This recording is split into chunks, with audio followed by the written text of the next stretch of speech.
అందరికీ నమస్కారం అన్న పాడి రైతు సోదరులకి. అయితే చాలామంది బిగ్ మిస్టేక్ డైరీ ఫామ్ లేదంటే ఆవులు కానీ బర్రెలు కానీ కరెక్ట్ టైంకి ఈటుకు వచ్చినప్పుడు దానికి సెమెన్ అనేది చేపించకపోవడం, బుల్ కానీ సెమెన్ కానీ క్రాసింగ్ చేపించకపోవడం చాలా తప్పు. చాలామంది ఏంటంటే 3 నెలలే అవుతుంది కదా ఈయన ఎందుకు సూదేపించుడు, పాలు మొత్తం దిగిపోతాయి, పాలు ఉండయి, ఆవు అది తక్కువ అవుతుంది కట్టిందంటే అని అనుకుంటున్నాం. చాలామందికి ఏంటంటే ఇప్పుడు మనం ఫేస్ చేసే ప్రాబ్లంలలో ఈ చూడి కట్టకపోవడం, కొన్ని టైంలో మనం ఇప్పించినా కానీ కడతలేవు కదా.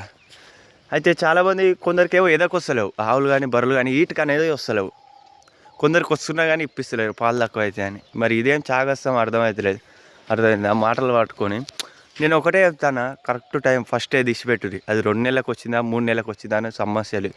ఫస్ట్ ఏది ఒక్కటి ఇచ్చిపెట్టుర్రి, సెకండ్ ఏదో కన్ఫర్మ్ మార్నింగ్ వస్తే సాయంత్రం 7 అయిపోయి, సాయంత్రం వస్తే మార్నింగ్ చెప్పిర్రి. ఆవుకైతే మంచిగా కడుతుంది, కరెక్ట్ టైంకి మిల్క్ ఇస్తుంది. ఇప్పుడు నా దగ్గర ఒక ఆవు ఉంది, ఇప్పటికి నా దగ్గరనే 3 ఇత్తలు పడేది బరాబర్ నవంబర్లో పడుతూనే ఉంటుంది. నవంబరు ఫస్ట్ ఏమో 12 తారీఖు, తర్వాత 6 తారీఖు, మళ్ళీ 15 తారీఖు పడ్డది అట్లా.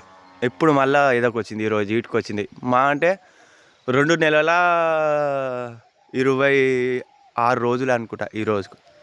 అట్లా ఈటుకు వచ్చినాక ఈ ఈటు తప్పిస్తాను నేను, సెకండ్ ఈటుకు వచ్చినప్పుడు ఇప్పిస్తాను కన్ఫామ్ ఇప్పిరన్న. లేకుంటే దాని ఎద లక్షణాలు అనేది కోల్పోయి మళ్ళీ ఎద గిట్ల రావు. అర్థమైందా?